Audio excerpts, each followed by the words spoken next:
Guys, welcome back to Kikai Stories. We are back here after a very long time. Uh, as we all know that India entered into finals of World Cup and we are very happy about it.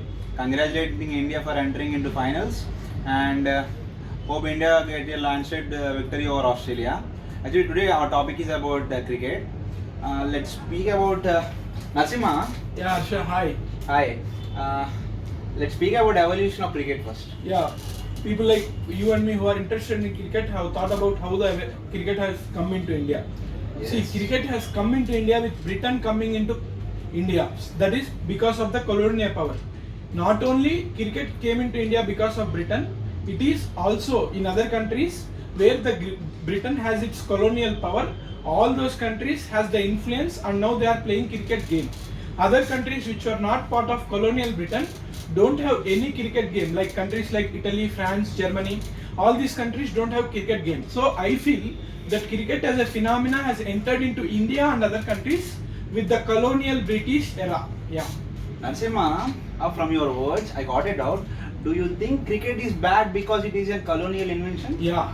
See, I have thought it, but my intention was not to overemphasize colonialism, but I wanted to overemphasize on the things that colonial bring into.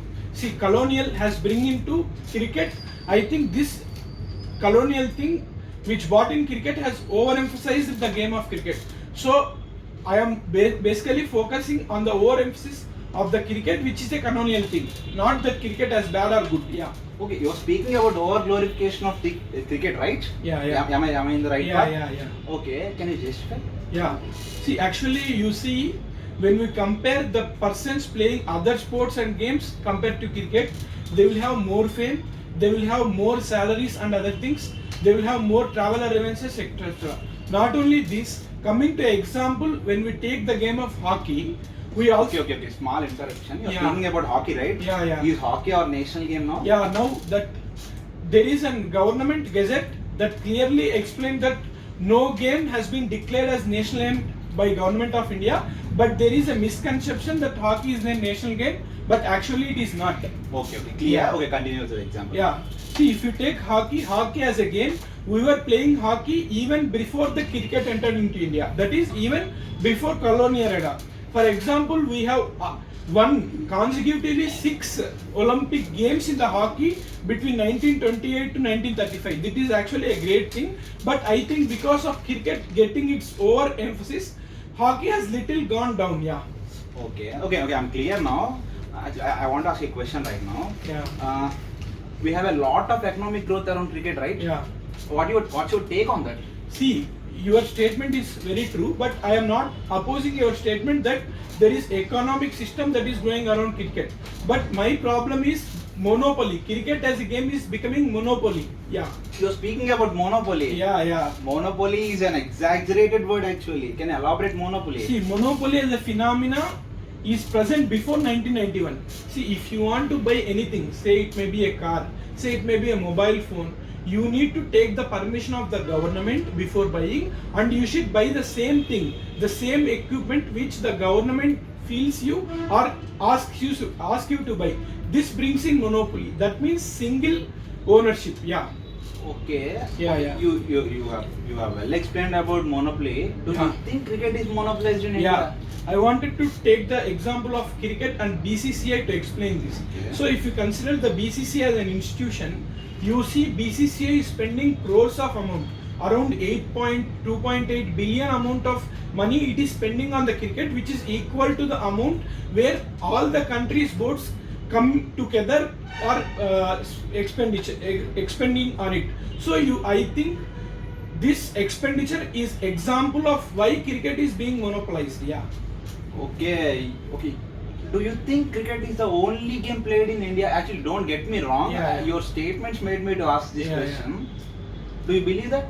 See, Harsha, my example of monopoly is explaining the equalization of the sports. If you see when you are spending only a crores of rupees on a game, automatically all the other games, all the other sports get shadowed. Not only because of that playing, because of the fame they get, because of the money they get, because of this inequality in the spending of amount, all the other games shadowed. See, if you take the recent example of javelin throw game and person, because of the person winning the Olympic medal, that game came into light. Before that, we were not much aware of that game. That is a good example to explain my view. Yeah. Actually, I agree with that. You are speaking about Neeraj Chopra, right? Yeah, Neeraj Chopra. Yes, Neeraj Chopra made us to know about javelin throw. Actually, I obey with that. Yeah. Actually, the thing is, you're speaking about Neeraj Chopra. Do you think?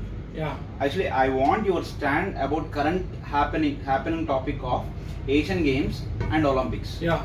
See, if you consider Asian Games and Olympic, I feel Asian Games and Olympic Games are globalized. What is meant by globalization of the games and sports? The participation of the countries is more. See, if you take, there are countries like Italy, France, Japan, which don't have any participation in the game of cricket, have participated in these Asian and Olympic Games. This is what I feel. That is because now the emphasis on globalization is increasing. We need to more emphasize on games like Olympic Games and Asian Games. Yeah. Okay, you're speaking about global participation. Yeah. This is my exact point now. Yeah. Don't you think there is no global participation in the game cricket? Yeah. Your statement that there is no global participation is not true, but my view is partially there is global participation, but not totally, because there were emerging economies, there were great countries like Germany, Japan, China, which were not taking part in the game of cricket. This is my point. So there should be more participation of all the countries in certain games to emphasize on the globalized phenomena. Yeah. So don't you agree that India winning World Cup made India a world super giant? See, India winning World Cup may help in some ways, but my approach of India winning the game is not a holistic approach, because for any country, even it may be India, for becoming a global giant or supreme power, we need economic power. There are other things like diplomatic power, there need some political influences. There are many other reasons for making a country global giant, but one of the important thing is economic power. So India, to become economic power, should compete with the other economic powers which are on par with India, like Italy, Japan, Germany, France, China. But these countries which are now in competition with India in cricket, like Australia, South Africa, might not match India in the economic power, so we need to have their participation. See, my whole point is, when we have Italy, France, China, India on the same stage, playing the same game, we will have an edge of having a diplomatic sports diplomacy over economic diplomacy, so that we will have an edge or advantage over that. Yeah. Okay, you're speaking about global participation, and we know that US is very desperate about cricket, right? Yeah. Actually, economy is I agree with the point of economy. Now, on an ending note, I have a controversial question actually. I want your view on the role of politics in the Indian cricket team selection. Now, let us, before going into the politics in Indian selection, now let us please understand what is meant by politics. Politics is anywhere. Politics means power differences in any space. That may be in family between mother and father, that may be in an institution between his manager and a worker, that may be in any two institutions, whether it may be governmental or non-governmental. So anywhere this politics exists, but we over glorify the politics in cricket game because the game of cricket is over glorified. So anything to get balanced, there should be glorification, not over glorification. So Indian history, you take anything which is over glorified in the past or in the present, will have a bad future. So my intent is also not to downshadow or low shadow the game of cricket. My intention is not to over glorify the game of cricket. So I will also answer the question of what to be done to avoid the politics in Indian selection. This is not only about, yes, everywhere there exists some politics in selection. That may be we see hypocrisy. We also see that in cinemas also the same thing is going to happen. The same argument is going to come. So let us discuss what to do rather than how. So why?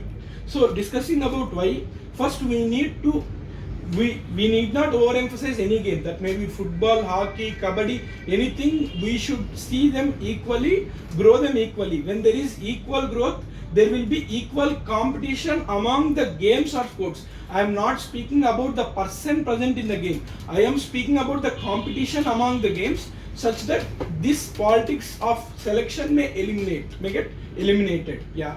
Okay, nice speaking with you. On an ending note, we will congratulate India for getting Yeah. into the finals and hope India get victory. Thank you, Harshad. Thank you for the beautiful conversation with you. All the best, India. Thank you.